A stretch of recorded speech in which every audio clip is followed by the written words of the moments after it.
प्रीति का, भक्ति का दूसरा पक्ष है ज्ञान। भक्ति होती है तो ज्ञान एवं वैराग्य अपने आप ही आ जाते हैं।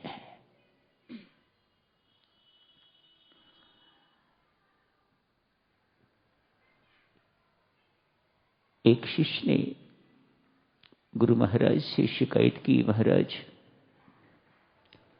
बहुत कोशिश करने के बावजूद भी मेरा ध्यान लग नहीं रहा। गुरु महाराज ने फटकारा,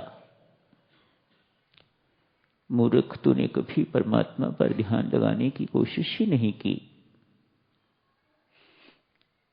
कभी हो ही नहीं सकता कि परमात्मा पर कोई व्यक्ति, कोई साधक, कोई विद्यार्थी ध्यान लगाना चाहे और उसका ध्यान न लगे।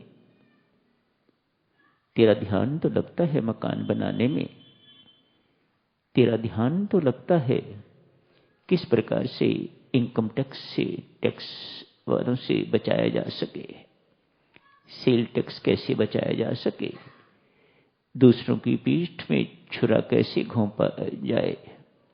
तेरा ध्यान तो लगता है दूसरे के साथ बदले की भावना किस प्रकार से बदला चुकाया जाए।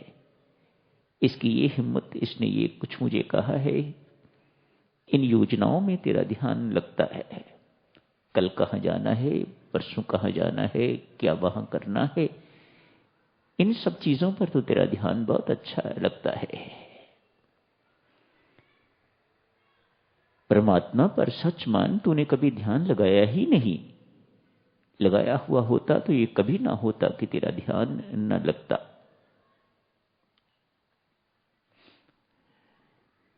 एक जनवरी को साधक जनों आप जी की सेवा में कुछ बातें अर्ज की थीं। प्रत्येक साधक को ब्रह्म मुहूर्त में जगना चाहिए।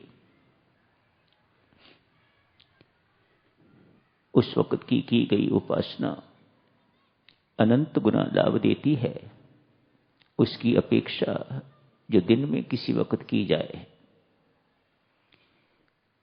उस समय का, उस बेला का लाभ लेना चाहिए। उस वक्त परमात्मा की अपनी प्रकृति में भी सत्व की प्रधानता होती है। परमात्मा की अपनी प्रकृति बहुत सहायी होती है। इसलिए सबसे पहले आपको ध्यान की तैयारी करनी चाहिए। आधे घंटे का समय ध्यान का रखिएगा। ध्यान में बैठने से पहले आपको शौच इत्यादि से निवृत्त होना होगा। इसी बीच साधक जनों इतने समय में 10-15 मिनट, 20 मिनट आपको लग जाते हैं शौच इत्यादि से निवृत्त होने के लिए। स्नान इत्यादि करने से इतनी देर में यदि आप बहुत अच्छे साधक हो तो आप अमृतवाणी का पाठ पूरा कर सकते हो। चाहते हो ना आप मेरा एक क्षण भी वृथा न जाए। इतने समय में क्या करोगे?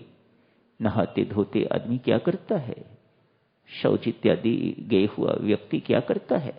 उतनी देर में अमृतवाणी का पाठ आप कर सकते हो। फिर स्वामी जी महाराज ने ऐसी कोई मनाही भी तो नहीं की ना कि आप ऐसी गंदी